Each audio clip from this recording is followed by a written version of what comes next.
বিশাল barricade করে দিয়েছে Kolkata police. এই সরকারকে আমরা চাই না। পুলিশ বরাবর কংগ্রেসকে ভয় পায়, কারণ যে মমতার সাজানো যে বিজেপি নামক যে বিরোধিতা আছে ওটা হচ্ছে সাজানো বিরোধী। সুরক্ষা দেने में ममता बनर्जी फेल है, इसलिए आज हम लोग लाल बाजार। নির্বাচনে জেতার জন্য হিন্দু মুসলমান করে তো লড়াই করি না। এখানে আমাদের হিন্দু মুসলমান কিছু ছিল না, এখানে ছিল মানুষ আক্রান্ত। হচ্ছে রাজ্যে প্রশাসন ব্যর্থ, ব্যারিকেড ভেঙে যাবো আমরা। দর্শকদের সরকার হয়ে গেছে। কংগ্রেসের যে লালবাজার চল অভিযান, সেই অভিযান কলকাতা পুলিশ আটকে দিয়েছে। যেভাবে আমাদের বাড়ির মা বোনেদেরকে যৌন লালসার শিকার হতে হচ্ছে, যেভাবে এটা ধর্ষকদের সরকার হয়ে গেছে, যেভাবে রাজনৈতিক দলের কর্মীরা ধর্ষক হয়ে গেছে এবং তারা দলীয় সম্পদ হয়ে গেছে, সেটার বিরুদ্ধে আমাদের প্রতিবাদ লজ্জার, আমাদের প্রতিবাদ ধিক্কারের, এবং আমরা এই মুখ্যমন্ত্রী পদত্যাগ চাই। মা বোনেদের রাস্তায় বেরোবার উপায় নেই, কিন্তু আমরা আরজি কর দেখেছি, ল কলেজ দেখেছি, তৃণমূলকে ধর্ষণ করেছে। এই সরকারকে আমরা চাই না। এই সরকারের মৃত্যু আমরা অনিবার্য চাই। বৈধ জিনিসটা শুধুমাত্র তৃণমূল দল, বিজেপি ওরাই করে। কারণ কি, বৈধভাবে তো চাকরি দেওয়া হয়, যার জন্য শিক্ষকেরা রাস্তায় থাকে। বৈধভাবে ওই কনস্ট্রাকশন করা হয়, যার জন্য বিল্ডিং হেলে পড়ে। তো সব কিছুই বৈধভাবে করে। অবৈধভাবে শুধু কংগ্রেস যখন ন্যায্য বিচারের দাবিতে রাস্তায় নামে, যখন সৎ উদ্দেশ্যে রাস্তায় নামে, সেটা অবৈধ হয়ে যায়। এটা তো বরাবর দেখেছে। আর পুলিশ বরাবর কংগ্রেসকে ভয় পায়, কারণ পুলিশ না, শুধু এই প্রশাসনের নামে যেটা প্রহসন চলছে, সবাই সত্যটাকে ভয় পায়। যে আমরা কোনো রাজনীতি করতে নামিনি, আমরা এই রাস্তায় আজকে জনসাধারণের কণ্ঠ হিসেবে নেমেছি, মা বোনেদের বিচার চেয়ে নেমেছি, যাতে আমাদের ভবিষ্যৎ সুরক্ষিত হয়, সেই জন্য নেমেছি। আমরা আগে দেখতাম যে উত্তরপ্রদেশ বিজেপি শাসিত রাজ্য আপনাদের লজ্জা হওয়া উচিত, এবং এই রাজ্যের যারা তাবর নেতৃত্বরা আছে শাসক দলের, ওদেরও লজ্জা হওয়া উচিত। যখন বলে যে বাংলাতে একটা ঘটনা ঘটেছে, তখন আপনাদের উদাহরণ দিতে হয় যে কই উত্তরপ্রদেশে তো আরও 2টো ঘটেছে, মধ্যপ্রদেশে 3টে ঘটেছে। লজ্জা হয় না? ঘটনায় ছোট্ট ঘটনা, পার্ক স্ট্রিট হোক কি কামদুনি হোক, কি বড় ঘটনা আরজি কর হোক আর ল কলেজই হোক, আমরা চাই মনোজিতের মতো ছেলেরা যেন কোথাও কোনো রাজ্যে মাথাচাড়া না দিয়ে উঠতে পারে।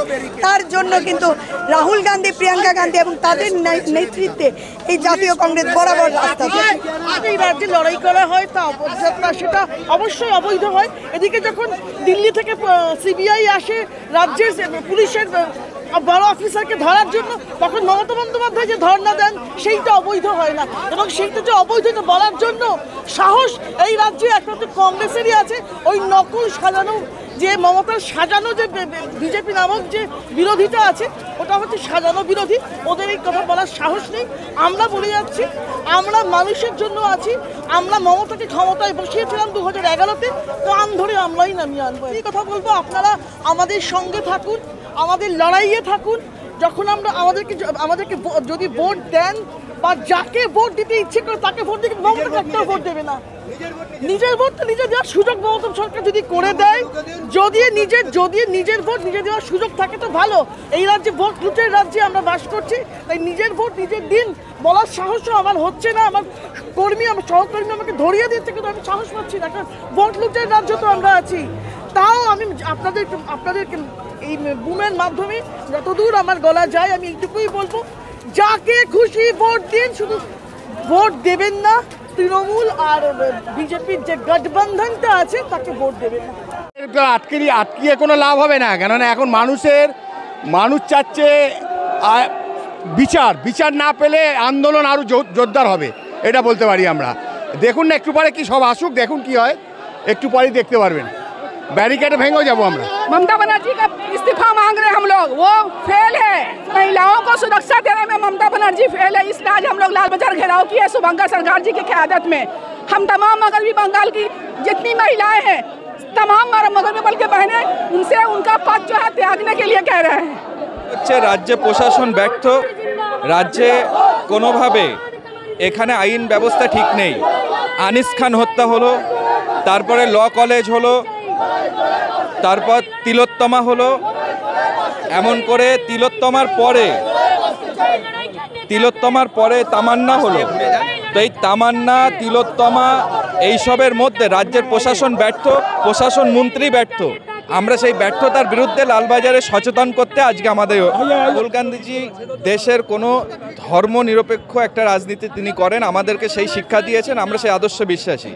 বাংলা নজরুলের বাংলা, রবীন্দ্রনাথের বাংলা, এখানে ওসব হিন্দু মুসলিম করে কিছু হবে না। আমরা এখানে ভ্রাতৃত্ব, এখানে হিন্দুও আছে মুসলিমও আছে, এখানে সবার নেতৃত্বে আজকে এই প্রোগ্রাম, বাংলার মানুষের শুভবুদ্ধি সম্পন্ন মানুষের প্রোগ্রাম।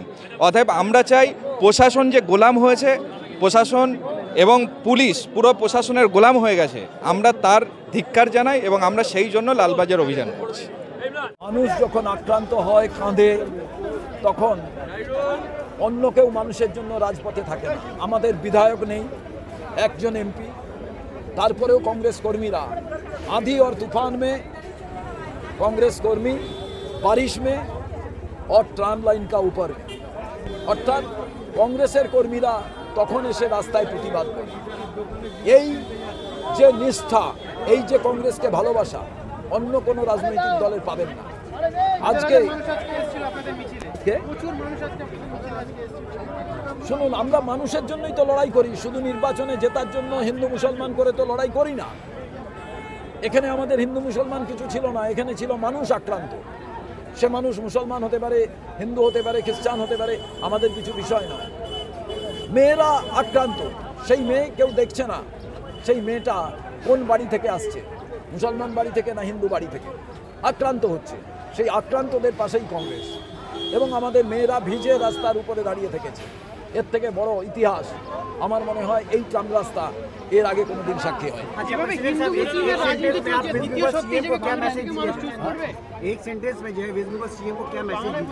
মেসেজ সিএমকে আমার একটাই কথা, যে আপনি প্রথম বাংলার মহিলা মুখ্যমন্ত্রী, মহিলা পুলিশ মন্ত্রী, আপনাকে সবাই দিদি বলে ডাকে।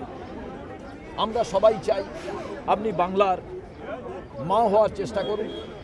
তার কারণ আরজি করের বাবা মা এখনও দৌড়ে বেড়াচ্ছেন। সমস্ত বাবা মা বাংলার জানতে চায়, তারা সবাই ট্রমায় ভুগছেন। কারণ তার মেয়েটা যখন রাত্রে কোনো জায়গায় ডিউটি করে ফেরেন, তার মেয়েটা কী অবস্থায় রাতে ছিল জিজ্ঞেস করতে ভয় পান। তার কারণ আরজি করের যে বোনটিকে হত্যা করা হয়েছিল, শুধু কি লালসার কারণে, শুধু কি সেক্স চরিতার্থ করার জন্য তাকে খুন করা হয়েছিল? না, সেক্সকে সামনে রেখে, লালসাকে সামনে রেখে তার পেছনে এমন কোনো অর্গানাইজড ক্রাইম, সংগঠিত অপরাধ ছিল যেটাকে আড়াল করার জন্য সেক্সটাকে সামনে নিয়ে আসা হয়েছিল। এটা বাংলার মানুষ জানতে চায়। আর এটা জানতে চায় বলেই, এটাই যদি নিরসন হতো সোর্স অফ ক্রাইম কোথায়, তাহলে ক্যালকাটা ল কলেজ কিন্তু ঘটতো না, সাউথ ক্যালকাটা ল কলেজ সাহস পেত না। অনুব্রত মণ্ডল যেভাবে বউ এবং মাকে পুলিশ অফিসারকে ফোনে বলছে, সারা বাংলার মানুষ দেখেছেন। বিশেষ করে যারা দুর্বৃত্ত, যারা গুন্ডা, যারা নরপিশাচ, তারা যে দেখেছেন